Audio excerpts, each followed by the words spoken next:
Alright, this is Davey Boy 70 back again. It's another Project Grand Am GT video. Show you a little update on what's going on. Here I got her in the garage.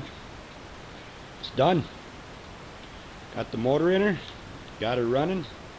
Got that motor that I bought down in the cities. It came out of a 2002 Pontiac Montana minivan. Wasn't too bad to change.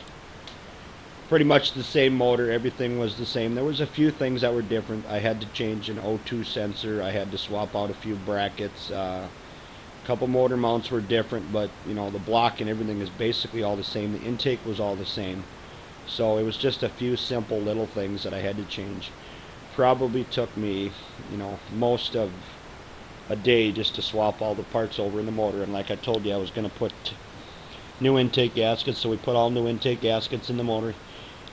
Even though it only had 71,000 miles, we went ahead and put all new gaskets in. Get the hood open here if I can find the lever. There we go. Alright. Get the prop rod up here. Of course, want to make sure I do that. Don't want the hood to slam on my head. But there it is. 3.4 V6. It's all in there. We put new gaskets in it, cleaned it all up. Put, let's see, brand new plug wires on it. I put new plugs in it. Change the oil, flush the system, put all new antifreeze in it. Went out and spent, I think it was like 50 bucks for the belt. But the reason I bought the better belt is because, you know, they told me at the parts store that they'll leak, they'll squeak. But the problem is there's a motor mount right here. And in order to change that belt, you actually have to move that motor mount out of the way. So you know, I figured I might as well change the belt now because I don't want to end up doing it again. But the motor turned out really nice. It runs really nice. We got her in, got her all bolted up, double checked everything, checked all the fluids, oil, antifreeze, everything, started it right up. It actually sounds really nice. We had to bleed the system, of course, if you know anything on these things with the cooling system. Right here there's a bleeder. You'll get a lot of air in there and you have to sit there and open that and just bleed all the air out of the system before it'll actually get into the motor and cycle the proper way through the thermostat and push heat out of the core and everything else like that. Another thing is the power steering right here too. If you've ever do one of these, the power steering pump will sit there and whine and just be loud as hell for a long time because it gets air in the system and you just have to keep working the steering wheel back and forth. That's how you bleed the systems out. And eventually it'll quiet down. But motor fit in real nice, didn't take me long, it just amazing. I actually, you know, took her off the hoist there, set her down in there, and she went right into the transmission. And usually, you know, the mechanics out there, you know what it's like. It can be a real pain in the butt trying to get a motor and a tranny lined up and get them bolted up together. But this one went together really super nice. A trick I did was I cleaned off all the pins, cleaned off all the holes, put some WD-40 on them, and sprayed everything so that way when the tranny and the motor came together, they just slid together really nice. Show you a little bit here. We'll let you see if you can hear what it sounds like. I love those gauges, that's cool. She started right up. All the gauges work good. I have to put some gas in it today. I haven't even got a chance to drive it yet, so I'm excited about driving it. But motor sounds really nice. It amazingly sounds really good. You know, no knocks, no ticks. Belt seems to be nice and quiet, you know, which is why I bought that belt.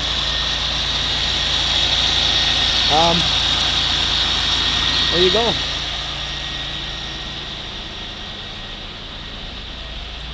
Took care of the smoking problem. Remember before in the other video when it was so smoky, there's still a little bit coming out of the exhaust, but I'm sure that there's probably, from running it before, there's so much antifreeze and just crap in the exhaust system that needs to, you know, come out of there and get worked out of the exhaust system. So, because when we did first start it with this motor, and it did smoke for a little while, but eventually it's kind of been working its way out once the exhaust system gets clean. But see, it's got those two double tips on each side, and I really don't like that. And it's just a factory dual tailpipe muffler. I'm going to actually take it to a guy that I know that does really nice work. He did a 2000 Chevy Impala for me that had the same motor as this thing. He put dual glass packs with 3-inch chrome tips on it, and it sounded just mean. It had a nice sound to it. So I'm going to have him do the same thing to this one. So already there's Project Grand Am. I'll keep you updated on how everything else is going. Motor sounds real nice so far, so far so good. I'm gonna take her out for a road test here in a little bit, see how she drives. She's been sitting for a year and a half, so you know, have to see how the brakes got to get worked in. The rotors are rusty. You know, vehicle sitting for a year, you know, your rotors get rusted, you know, your brake pads get rusted, so that's all got to get worked out. But I'm sure it'll turn out really nice. So, alrighty. Couple more simple things I got to do. I got to change a power window. Power window doesn't work on this driver's side. I'm positive it's not the switch, because all the other windows go up and down except for the driver's is the only one that doesn't go up and down.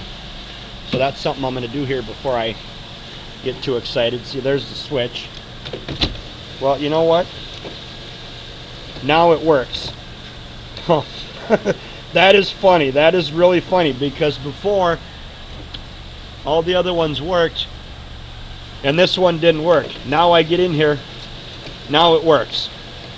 Huh. That's funny. Hey, you make a video and I guess, you know, thanks to YouTube, man, make a video and things start working.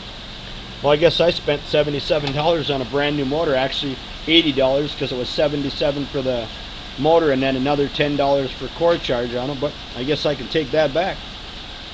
Put new wipers on it. Of course, one of them broke. A brand new wiper I just bought from O'Reilly. Went to go snap it in place in there and the thing broke, so I got to return that. Hopefully it doesn't snow today, because I got to go get another wiper for it. Alrighty, that's the end of this video. I'm going to make another video here in about 5-10 minutes. I've got another project outside I haven't showed you guys yet, but I'm going to show you guys that one. Yeah, I know. I'm always working on projects, and I get a lot of people asking me all the time, well, how many vehicles do you own? You know, why do you have so many vehicles? You must make a lot of money. Well, not really. I make a fair wage, you know, but I'm a single guy, not married, never had any kids, you know, 38 years old, so my passion is vehicles. That's what I love to do. You know, it's just the thing that I love to do. I got it from my dad. My dad's always been that way too. We have a knack for finding cars that are really cheap. You know, and I always get my friends, well, find me a car, you know, find me something cheap like that. I want a cheap car. You know, where do you always find these? I don't know. It's almost like they just come to me, you know. I find cars really cheap. I put a buttload of money into them, I fix them, and then I'll turn around and I'll sell them and I'll make a profit off it. You know, I go through every single little tiny thing. Every little thing. Alrighty. Gonna run out of time here. Alright. I'll see you in a few minutes. I'm going to go make a video on my other project that I got sitting outside. But there's Project Grand Am. Keep you updated after I take it for a drive and let you know how it goes. Alright, see y'all later. Bye-bye.